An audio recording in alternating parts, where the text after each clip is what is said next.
our next guest here, Dave Kaplan from ESPN Chicago, would know of Andrew Vaughn from the Chicago White Sox, and obviously I want to bring him more on is to talk about Ryan Sandberg and talk about his legacy because David, I was at the game and actually I brought my girls with. They're wearing Cubs stuff. I'm wearing my Cubs stuff. No place like Wrigley Field. I should have added the North on there, which is AmFam Field, Wrigley Field North, but. My wife was wearing a shirt on the way in. She's wearing a Ryan Sandberg jersey T-shirt. She's like, "What's the jersey I'm wearing, anyways?" And I said, "Oh, this is actually Ryan Sandberg.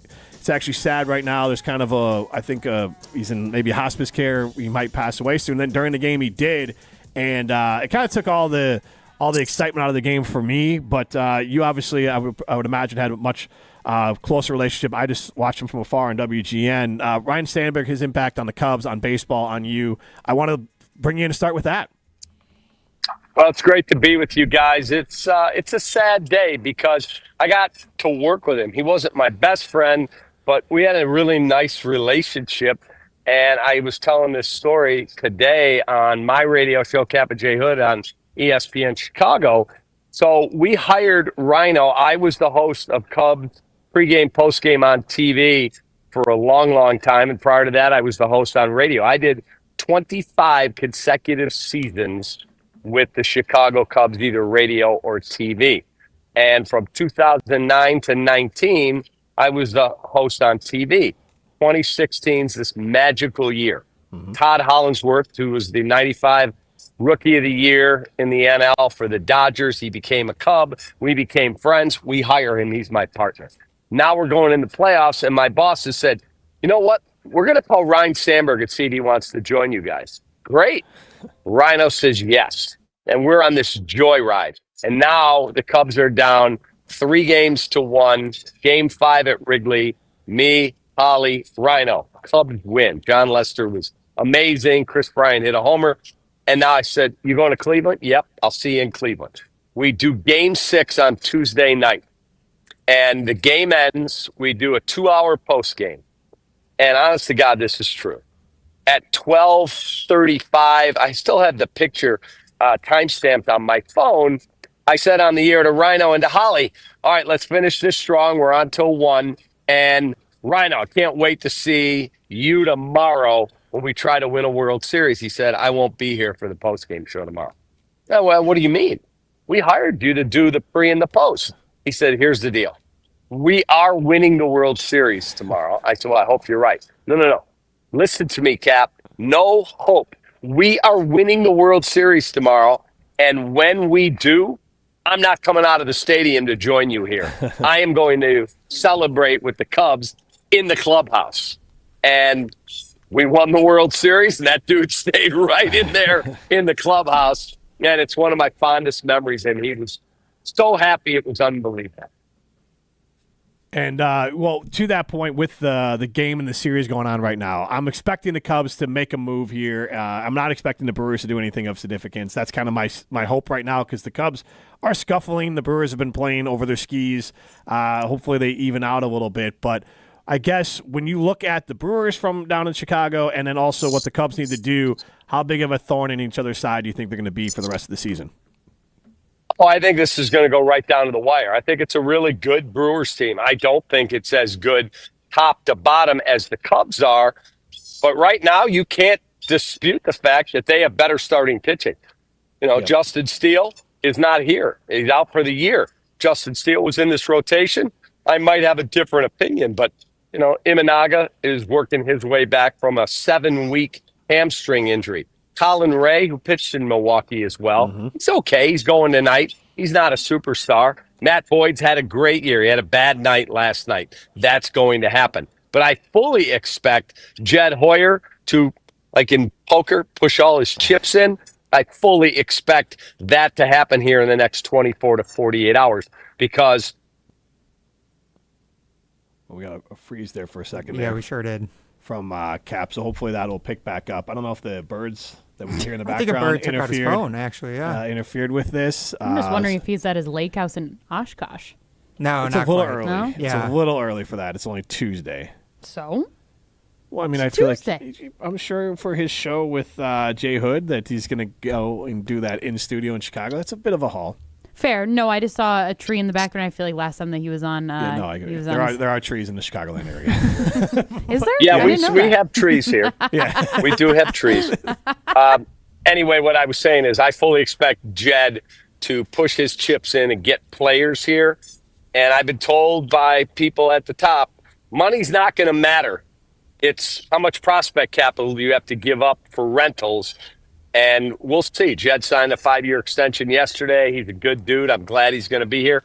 I just think if it comes down to money, I don't think the Brewers are going to compete with the Cubs. Prospect-wise, that remains to be seen. Well, that makes me feel good, Molly. You can ask your question here because when you say money talks, Mark Attanasio, all he cares about is people having a good time. So that makes me very excited. Hey, he said every move is on the table. So if you believe him. Because here's the other part of it, Cap, as you talk about money for the Brewers here, is that they don't want to trade their prospects because they know that they're going to lose their star players, so they have to have these young players to backfill to keep their payroll incredibly low. So that's the thing that I feel like even in a prospect bidding war, the Cubs can win that because the Brewers are hesitant always to give up prospects because that's how they backfill when Peralta ends up leaving or getting traded away or Adames leaves. All these other guys leave because they need the prospects, the cheap players to backfill. Okay, but here's what I'd say to you. That Brewers team's good enough to win a World Series. They are. Yeah. When you can throw Mizorowski and Freddie Peralta and Jose Quintana, you can. I'm not saying they will. They can. The Chicago Cubs also are good enough when you can roll out there Kyle Tucker and Pete Armstrong and Michael Bush and all of these dudes, Nico Horner. They have enough to do it if they go out and address their bullpen and maybe a high-end starter in their rotation. They can. If Mark Attanasio, who I've never met in my life, doesn't look at this team and go, if not now, when, and push the chips in, then he does not care about winning. That's just a fact. Like, if I owned a team, tomorrow's promised to no one. You could wake up next year for the Cubs, have re-signed Kyle Tucker, have got Pete Armstrong locked up on a long-term deal, gone out and spent a fortune in free agency, and guess what? You could wake up and have 5 guys on the injured list for the year. Tomorrow's promised to nobody. All I know is my favorite baseball team wakes up. Right now, they're in the playoffs. Right now, they're 1 game behind Milwaukee. And if there's a deal to be had out there that is reasonable, I don't want to hear that they're not going to put some prospect in. I could tell you a true story. Back in the 90s, 98, Mike Piazza told me he took a shower. Remember, he was traded by the Dodgers to the Mets? Yeah. Mike Piazza said, I get traded to the Florida Marlins first. He's there for 2 days. Yeah. They wanted to see if they could hijack him, keep him for 2 days, get something for the effort, then move him. Okay, so he gets traded to the Marlins. The Cubs agree to a deal to acquire Mike Piazza. This is the same year Sammy hits 66 homers, Cubs go to the playoffs. And he said, I'm in the shower. Wow, I'm a Chicago Cub. How cool is this? He said, and all of a sudden, the GM, Larry Beinfest, comes to the shower. He goes, hey, turn the shower off. I got to talk to you. The Mets just added another prospect. You're going to New York. Yeah, it was a left-hander, the 6th overall pick. You can look him up. His name was Jeff Getz, a lefty starter, the 6th overall pick in the draft. And he was heralded as this, oh, my God, he's, the next great thing. They called the Cubs and said, okay, we want you to put in a catcher named Pat Klein. He was a top 50 prospect. Yeah, Pat Klein never played in the big leagues. Never. And Ed Lynch went, nah, that's too much. I'm not going to give you the other prospect. And guess what? Mike Piazza's in the Hall of Fame, and the Cubs didn't get Mike Piazza. Cap, I do want to switch gears to the Chicago Bears. Obviously, there's a lot of excitement around Ben Johnson coming to Chicago. A lot of excitement around Caleb Williams. You see that logo? Yeah, he's got the Bears jersey. Right or there. Bears logo showing up the T-shirt. Yep. I'm used to it with Jim here. We got to deal with it on a daily basis. But obviously, there's a lot of excitement with Caleb Williams being in this new system with him, having a coach that he can learn behind, right? What are your expectations for the Bears this season? 10-7 is what I've picked them. 10-7. I don't think they're a 12, 13 win team. I do think they're going to be greatly improved because they've upgraded their coaching staff in such a huge, huge way. That's one. 2, I know everybody up in Green Bay and up in Wisconsin, and I live in Oshkosh part of the summer. I have a home there. Yeah. All I hear about is how great the Packers are going to be. Let me just remind you that if you don't, with a fingertip, block the field goal to beat the Bears in Chicago, you go 0-6 in the division. 0-6, not win a game. And then we rolled in and beat your ass in Lambeau the end of the season. So I think the Packers are headed for a dead last finish in the division. Oh, hey, okay. You don't have to remind me about the fingertip. I told you. No. I am in agreement. I am 100. In my mind, Jordan Love is getting paid way too much money to be a subpar quarterback. Agreed. That is where I land. So, he's mediocre. He's okay. Jim has called him good before, and I'm a little bit like good, not great. Like good is like Kyler Murray, Brock Purdy. He's a sort of, solid NFL quarterback. Yeah. $55 million for that dude? No shot. It's a lot. But I feel like we've actually had this conversation, right? And Jim, you can probably phrase the question better than me of that pretty much any team in the NFC North we could see either winning the division or being in dead last. I mean, do you kind of have that vision for the division as well? Yeah, I'd be surprised if now again, JJ McCarthy has to work out because that team's loaded. If he's a decent quarterback, they're not finishing last. If he's terrible, different story. I don't think the Lions can finish last without catastrophic injury. I think it's those two teams. Does somebody surprise Bears-Packers battling, and one of them's going to finish last? That's how I look at it, and I think it's the Green Bay Packers. Talking with Cap from Cap and J Hood on ESPN Chicago. This is Jim, Matt, and Molly. We are presented by Coors Light. And you mentioned something about the coaches, and I set it up here. And my biggest reason for optimism around anything working out with the Bears is I don't remember Ben Johnson, obviously the first big hire, but a coaching staff assembled with true, like professional coaches. As a Bears fan, I think you'd have to go back to the Lovie Smith days when the Bears were competing for division titles, that they had a coaching staff this competent on paper. Is that fair to say? Yeah, look, John Fox came in and was handed a really tough deal. Mm-hmm. John Fox is a quality football coach, not my cup of tea, so vanilla and so blasé.